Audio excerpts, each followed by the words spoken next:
Hey guys, my name is RyanCentral and welcome to HitScan. In this video we're going over the new State of the Agents article that came out. It goes over agent balance, the Yoru rework, and also a teaser on the new agent, which is pretty sure confirmed to be DEADEYE.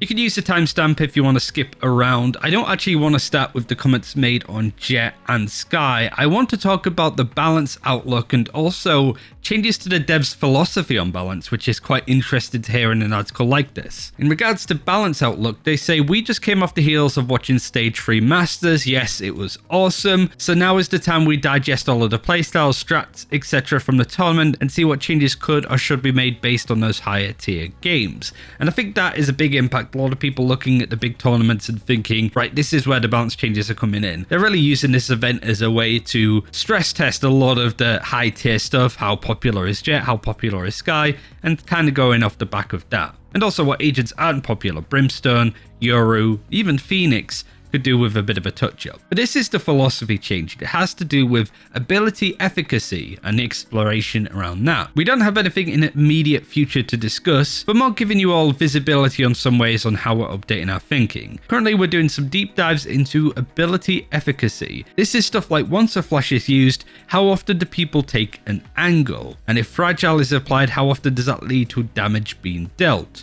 Ultimately, this helps us sharpen our thinking around what agents do currently to support and strengthen our thinking around future balance, agents, and map works. I think this is a good idea as well when it comes to suppression or any form of debuff really. How often, if you get flashed, if you get stunned, if you get fragiled, if you get suppressed, how often does you being hit by those abilities line up to you getting killed? I think for the pro scene, it happens quite a lot. You know, you have a Skye that can flash around the corner, somebody peeks off that, gets a kill. That's a pretty good ability. That's exactly what you want to see when it comes to fluidity. But in ranked, if you're playing Breach, how often can you push off your own flashes? How often do people push off your stuff as well? Is that good enough? I think it's a bit of a complicated, very nuanced idea when it comes to some of the philosophy changes here. But I think it's really interesting when it comes to debuffs in particular. So maybe we see stuff like Fragile from Killjoy, from Astra with her Gravwells. Maybe that gets changed in the future to be something a little bit different. Maybe a bit more stronger in some areas. Another interesting point from this State of the Agents article is reflecting on some of the balance changes that just came in. The nerf to Jett, the nerf to Skye, and the buff to Kayo. And a bit more detail on that. The Jett bit's a bit long. It kind of just comes from what the dev said in the patch notes itself. Like Jett being really strong, she's too good at multiple things.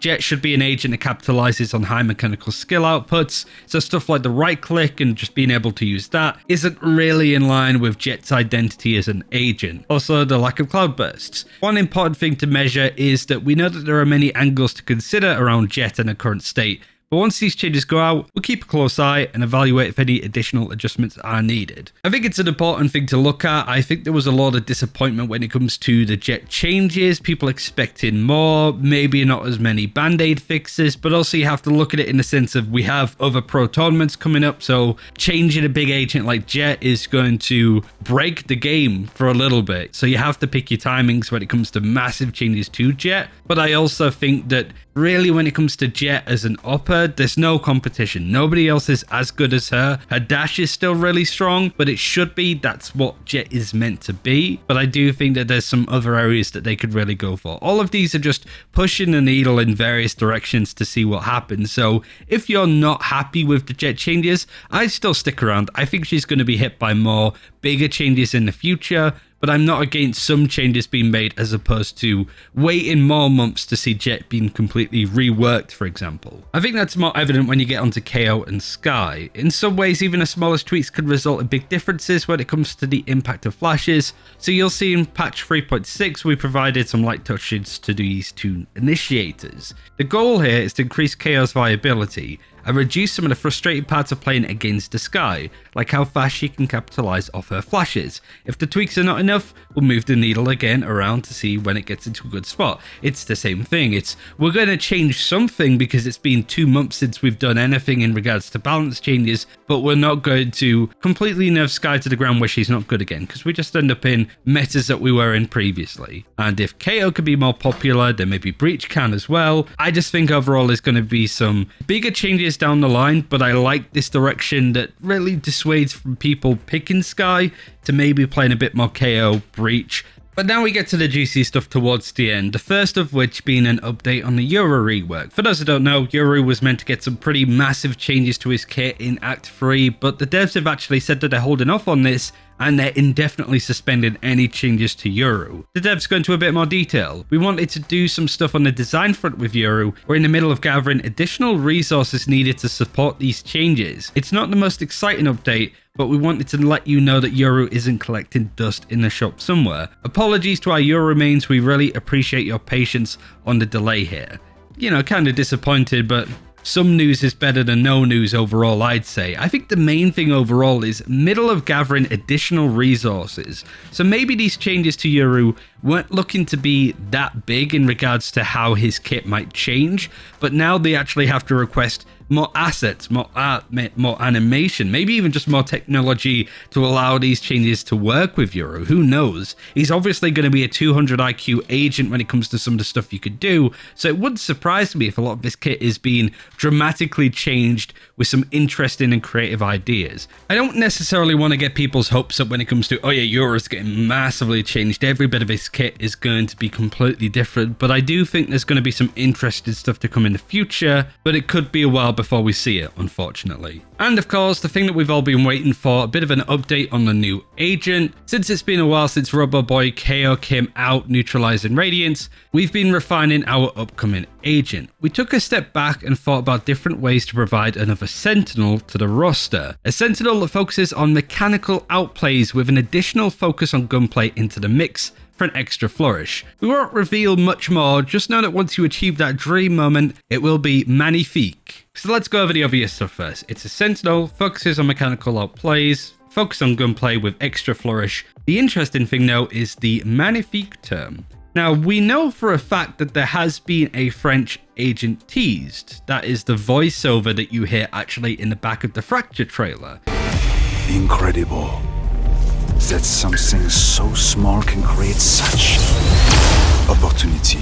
And a lot of people seem to be thinking that it's going to be DEADEYE, one of the big agents teased, data mined stuff from him, and also actually teased in some of the assets that Riot put out at the start of Act 3. What confirms it is this image that's also in the article, because it's fair to say that you got this stylized card, you got the T. I don't know what the card says, I'll zoom in to see if any of you guys can work it out, but obviously this connects nicely, certainly when you look onto the aesthetic of this agent.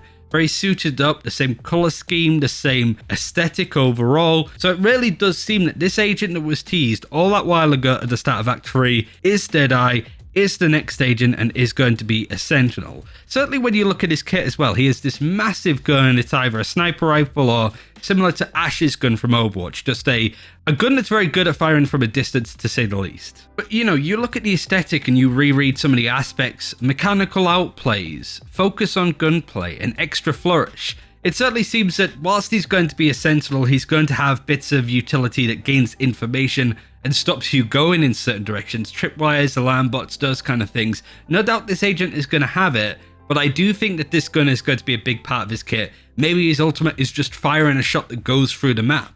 So it would also line up with, once you achieve that dream moment, it will be magnifique. Once you get your gun to hit a certain shot using that utility, it's going to feel amazing. That seems to be the overall lineup of what this agent is going to be. So Sentinel players rejoice. It sounds like Oppers and also people that like to use those high fidelity weapons rejoice, because you've got an agent that isn't a duelist that you can still do your thing on, which might also be why Jett hasn't been hit with massive changes at this time. Just a bit of theory craft in there overall, but I am curious on what you think. In regards to other stuff as well, I know that people don't typically like YouTubers that ramble on like this, do it for the watch time or whatever. I can fully understand that as somebody that watches a lot of YouTube myself, but I am looking at doing some shorter content, like literally short content for YouTube in regards to balance changes, other news like this. Maybe I'll do one later on to just recap some of the big stuff on the DEADEYE teasers. So keep an eye out for that. If you want to see more of that, let me know. If you don't, then dislike the video, comment, whatever. But thanks for watching till the end. Hope you enjoy all of this news, and until next time, take care. We'll see you then.